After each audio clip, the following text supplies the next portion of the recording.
Vamos aqui nós darmos início sobre a nossa aula sobre esse livro poético, o livro que nós vamos estudar sobre o livro de Jó. Então, Jó, para nós, provavelmente, o livro de Jó é o livro mais antigo da Bíblia. Em uma corrente teológica, alguns estudiosos, ele é considerado talvez o primeiro escrito. Não se sabe ao certo quem é o autor do livro de Jó, mas a maioria dos eruditos, eles concordam, e apontam tradicionalmente como Moisés, exatamente por Moisés ser o primeiro escritor da Bíblia, e sendo ele possivelmente o livro mais antigo escrito da Bíblia.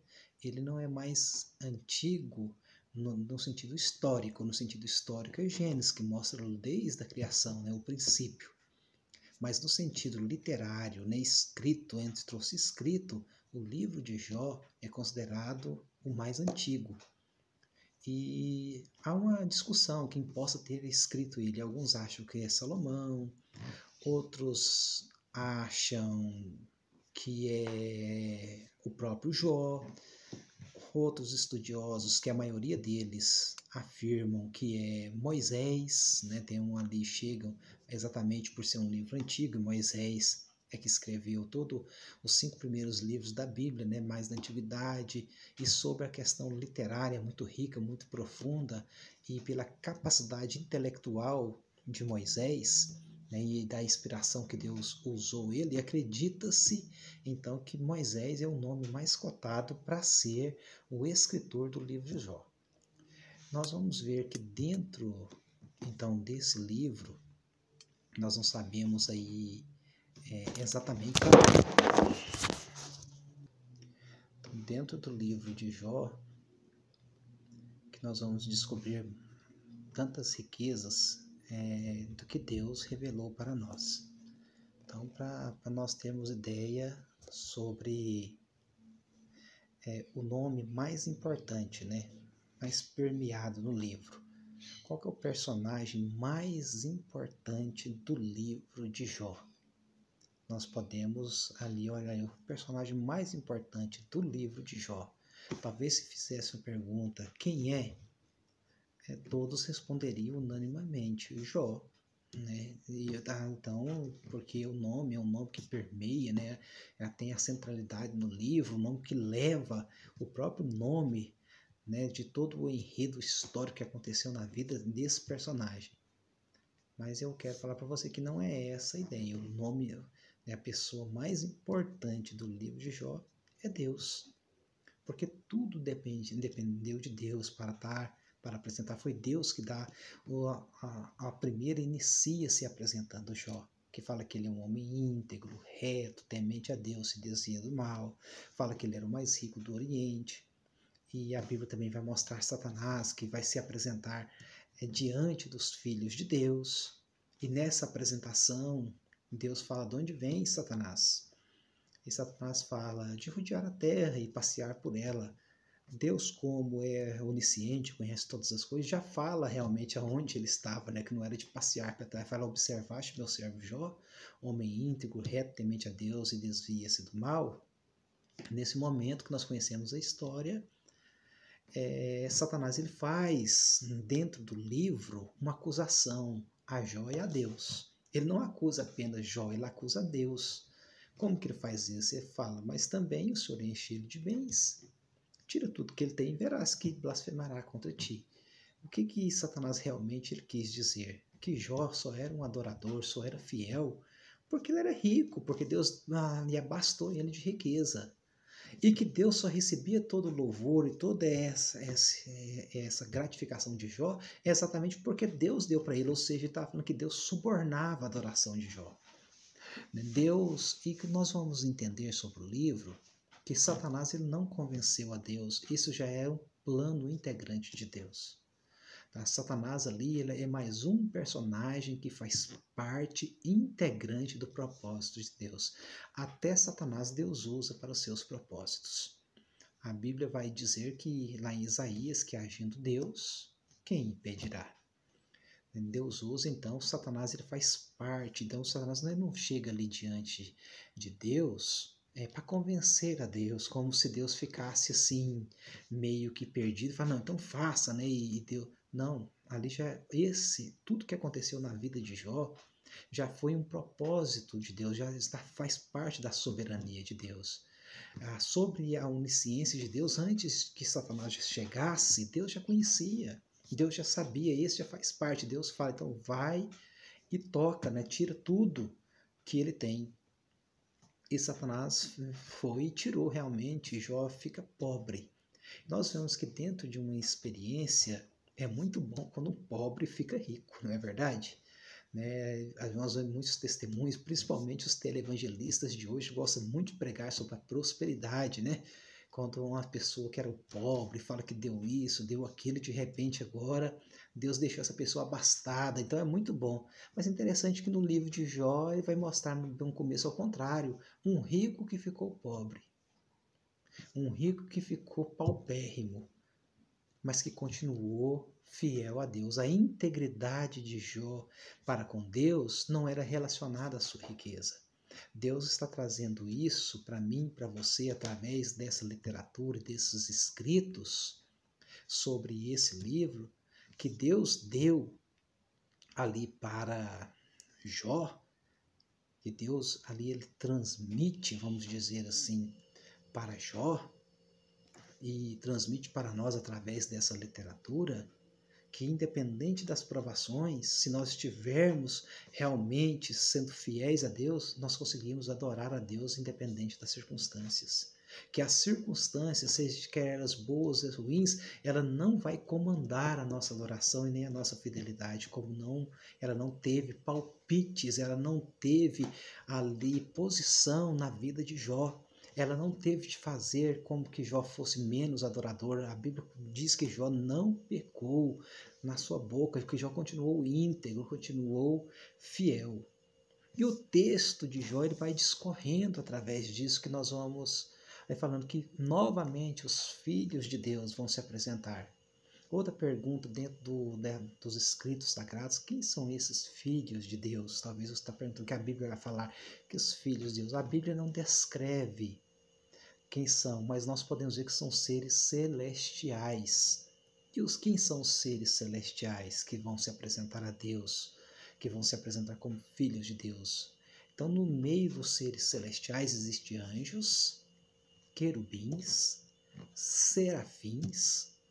Nós vamos ver que aparece em Apocalipse capítulo 4 um animal de muitos olhos, né, num esplendor, de uma beleza que está ali glorificando a Deus. A Bíblia não dá o nome desse personagem, mas apenas o descreve. Então nós vamos ver que esses personagens, o arcanjo também, eles estão ali diante de Deus, prestando a sua adoração a Deus. Nós não sabemos exatamente como eles estavam ali, qual a posição, se estavam em fila, né, um atrás do outro, se apresentando. Como que se dá essa apresentação? A Bíblia também não descreve.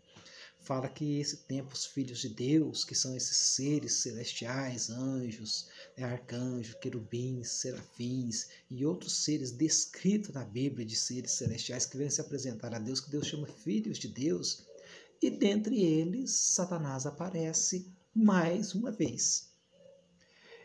E Deus faz a mesma pergunta que ele fez anteriormente. De onde vens? Ele fala também a mesma resposta de passear a terra, né, de rodear a terra, passear por ela. E nesse sentido Deus fala, observaste meu servo Jó, agora pobre, né, homem íntegro, reto, temente a Deus, desvia-se do mal.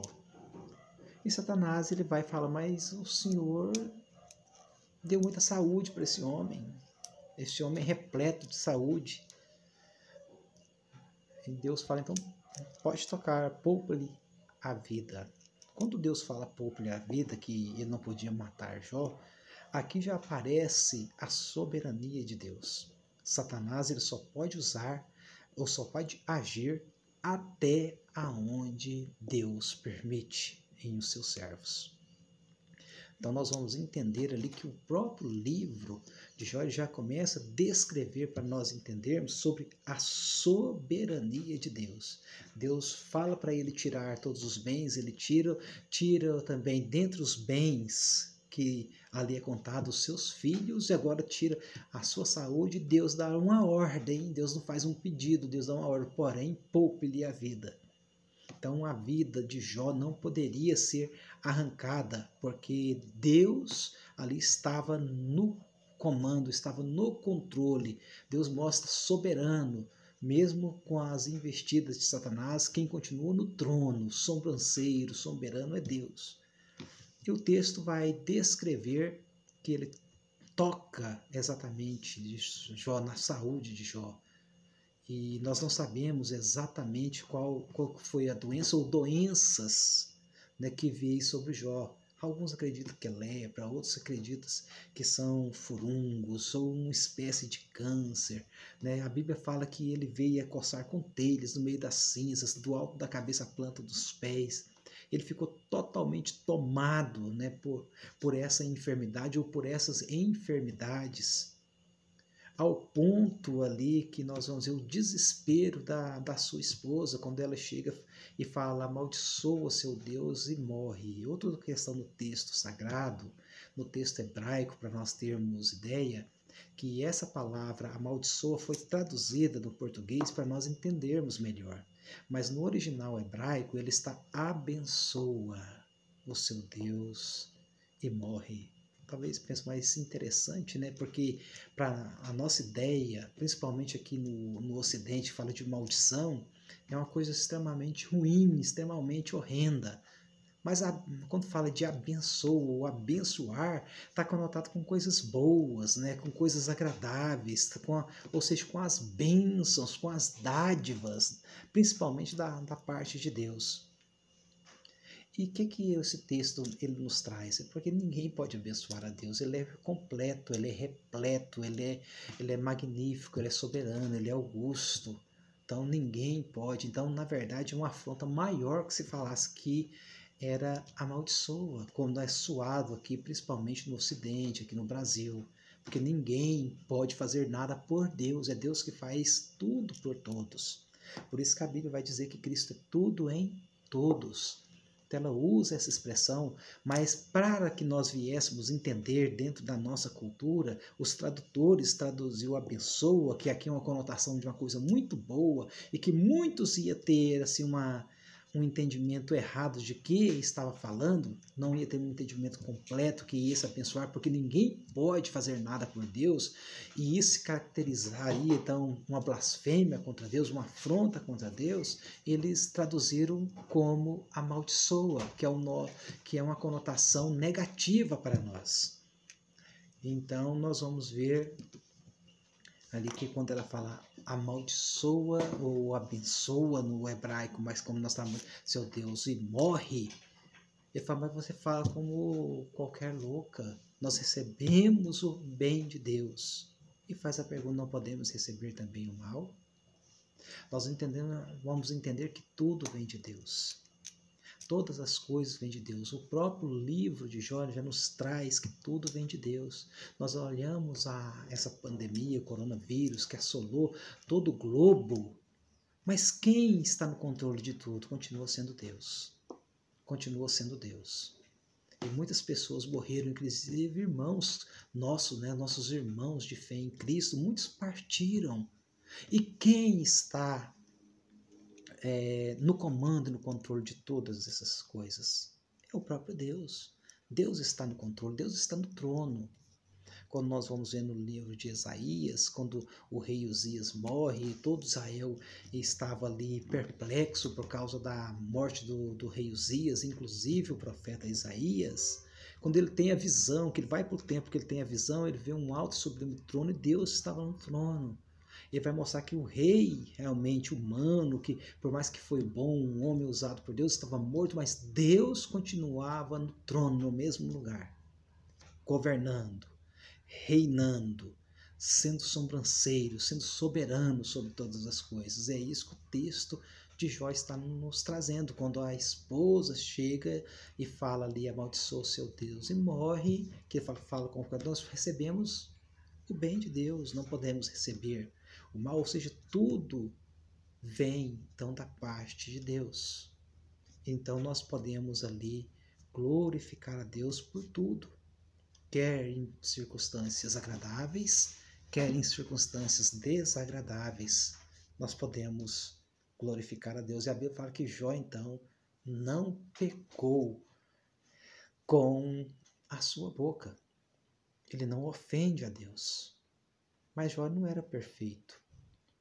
Nós vamos ver que a Bíblia não vai mostrar uma perfeição de Jó, a Bíblia mostra a perfeição de Deus.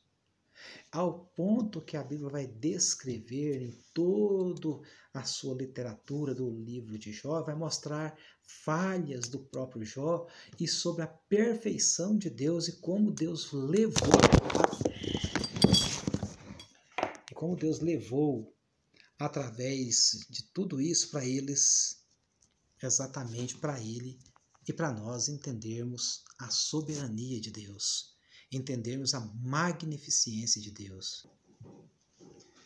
Então isso traz esse entendimento para nós sobre a majestade, a magnificência, a soberania de Deus. Então o livro de Jó traz essas riquezas dentro dessa literatura, desse livro de sabedoria, desse livro sapiencial, para nós entendermos sobre a soberania de Deus.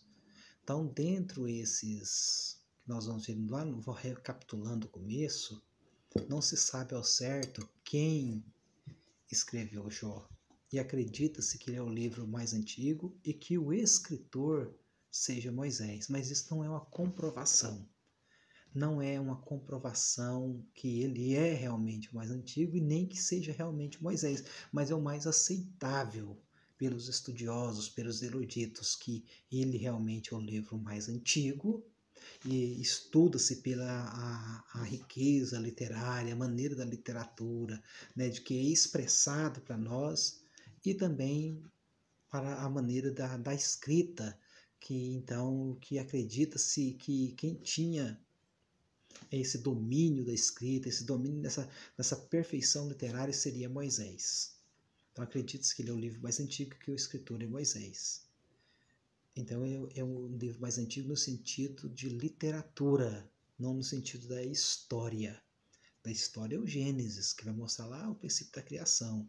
Mas literariamente, já escrituristicamente, o primeiro a ser escrito não foi lá o princípio, acredita-se que foi o livro de Jó. É bom nós ficarmos, então, atentos a essas questões para nós entendermos, para nós estarmos aqui com o entendimento, né, sobre essa riqueza do que esse livro traz para nós.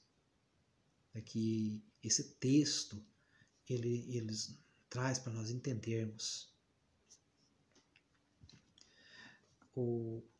Nós podemos ainda ver também agora que tudo que vai acontecer dentro do livro de Jó, nós entendemos essa questão literária do livro de Jó, para nos trazer esse entendimento, nós vamos ver que a partir de aí, a partir desse momento do capítulo 2, onde vai mostrar agora Jó pobre e doente, que vai ser descorrido toda a história, vai mostrar agora os seus amigos, a chegada dos seus amigos. Primeiramente, eles vieram com a intenção de consolá-lo, se tornaram amigos funestos, né? Pessoas ali que às vezes trazer consolo, trouxe foi acusação. Isso muito acontece no nosso meio, né? Ver alguém que está com sofrimento, principalmente sofrimento mais longo, alguém fala, não, isso tem pecado, essa pessoa precisa se consertar, essa pessoa precisa, ou seja, engana-se que o servo fiel de Deus, ele não passa por sofrimento, ele não passa por agruras, ele não passa por decepções. Servos de Deus, mesmo fiéis, estão sujeitos a passar por momentos ruins, difíceis. Então, eu quero trazer aqui, então, primeiramente isso para vocês, né? Nós estarmos entendendo sobre essa riqueza de primeira mão sobre o livro de Jó. Deus abençoe, espero que vocês estejam ali gostando das aulas.